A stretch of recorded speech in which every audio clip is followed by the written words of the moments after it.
Lions TV, this is the Den Daily, giving you all the latest gossip, views and transfer news from in and around the Den. The deal for Japhet Tanganga to join Sheffield United is finally done, and for one, I'm personally relieved. Honestly, I am. It's nothing against Jaff again. I will keep saying it. Really good for us, blah, blah, blah. But it was hanging over us now, and Willie won't he? And apparently he was in training the other week, and someone said he might stay now, and then someone else said the Premier League club are coming. So I think that's a major positive to take, that Premier League didn't come in, and we've actually got top money for a player that's in the final year of his contract. He's 26 years old, and I'm going to say it again, and I know I'll get pelters. I don't think he's all as good as you think he was. Yes, he was good for us. Very, very solid. Did definitely keep Cooper in check. Brilliant player for us. But beyond our club, I'll give you a clue. He's gone to join Sheffield United. He hasn't gone to the Premier League, has he? So I don't think I'm alone in my opinions. And now, like I said, I'll put this up on the screen. It was put on Twitter earlier.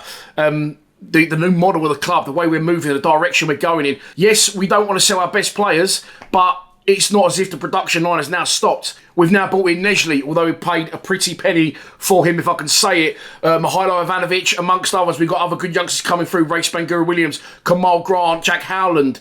So, you know, these players will come in, and this is what the club said a while back we wanted to do. We wanted to try and model what Brentford have done and the likes, and Brighton and people like that. So we are doing it, and that's a lot of money through the door for not a lot of money put out, which can only be a good thing, surely. And another good thing about the way the club are moving now, we are getting to reinvest that money. So Jaff's gone, 7 to 8 million, I'm hearing, long-term contracts. They never tell us anymore, do they? Mainly any club don't tell you what they pay for a player or how long the contract is. But I would imagine it's around a 4-year contract for a player they paid around that money for, and it rises to 10 million depending on appearances, I would say, clean sheets, maybe, definitely, if Sheffield United get promoted. Currently they're sitting bottom of the division, so that doesn't look likely, but there is a long way to go, and Japhet Tanganga has left the club. Football moves on, players move on, and I think in the long term we're only going to benefit from it. A good service from Jaff when he was here, raised our bar, you know, what sort of player we're after,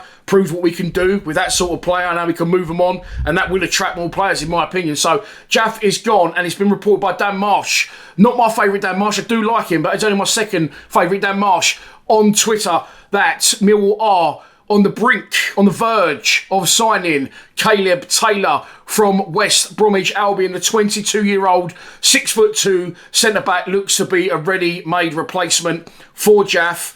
Where does this leave Kamal Grant? Well, it leaves him in healthy competition for Caleb Taylor. Will Kamal Grant probably be over the moon that Caleb Taylor's come in after the way he played the other night? Probably not, but it's a chance for him to prove himself, and it's a chance for us to have... What's Kamal Grant? Is he 21, 22 as well, I think? And Caleb Taylor, two very good players building, competing and learning from the likes of Cooper around them. They could go on. They could do a Jaff eventually. And in the meantime, we've just bagged around probably, £5 million profit on top of what we're going to pay out for Caleb Taylor. Let's have a little look at the aforementioned Caleb Taylor. He started his career at West Brom. He's been there since 2012. Jesus Christ, 2012. How old is he? 22?